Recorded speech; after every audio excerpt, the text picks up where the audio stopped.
Welcome to the first ever video on Wingage. ለቻናላችን መክፈቻ ይህንን ቪዲዮ ጋብዘናችኋል። እንኳን ደህና መጡ።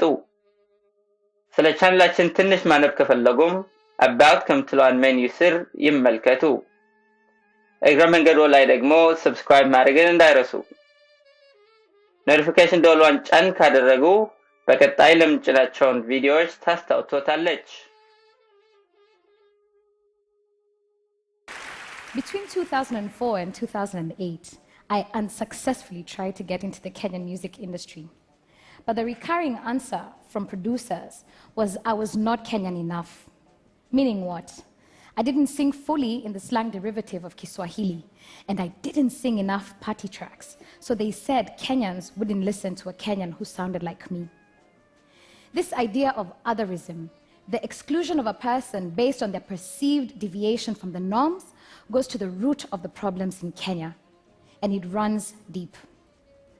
Kenya was invented by colonialists in 1895, and with it came the erasure of our identity and a class system built on otherism.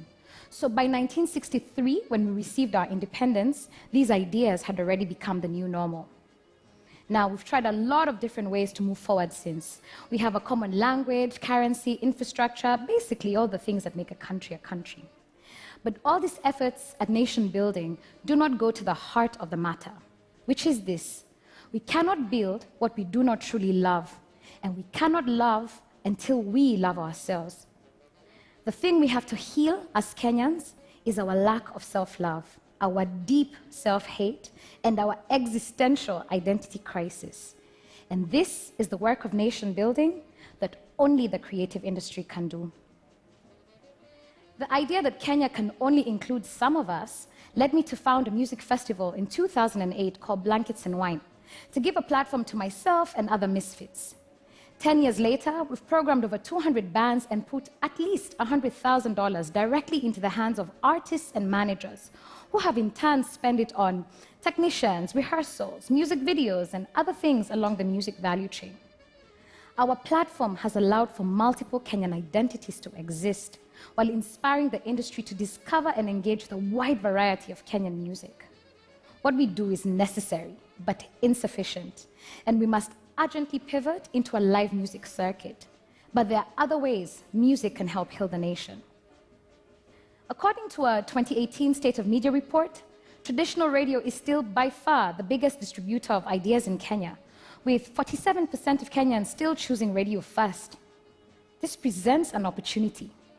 We can use radio to help Kenyans hear the diversity that is Kenya. We can reserve 60% of all programming on Kenyan radio for Kenyan music. We can break down ethnic barriers by playing Kenyan music done in English, Kiswahili, and other ethnic languages on what is now single language ethnic radio. Radio can help stimulate interest and demand for Kenyan music by Kenyans, while also providing the much needed incomes by way of royalties. But more importantly, radio can help us build a more inclusive narrative about Kenya, for you cannot love what you do not know exists. Other creative industries too can do the work. When you consider that 41% of Kenyans still choose TV as their primary medium, it's obvious that film has a huge potential. The meager resources that have been put into the sector have already produced world-class acts like Lupita Nyong'o and Wanori Kahio, but we're going to need a lot more incentives and investments to make filming in Kenya easier, so more Kenyan stories can get onto Kenyan TV and spark off the really difficult conversations we need to have with one another.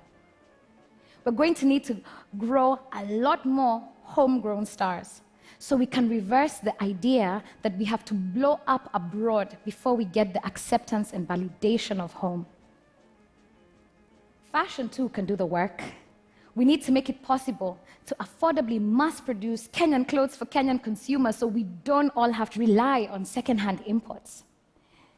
The first running shoe made in Kenya needs to be a local and global success as an ode to Kenyan excellence, epitomized by Kenyan runners who are literally world-class. For these ideas to come to life, jobs will be created, and Kenyan ideas will be exported. But more importantly, Kenyans may finally consider themselves worthy of the love that we reserve for others. Kenya's creative industry is dynamic, cosmopolitan, forward-looking, and without doubt, a true manufacturing industry of the immediate future. But its true power lies in its ability to help heal the psyche of Kenya so we can finally build a nation for real. Thank you.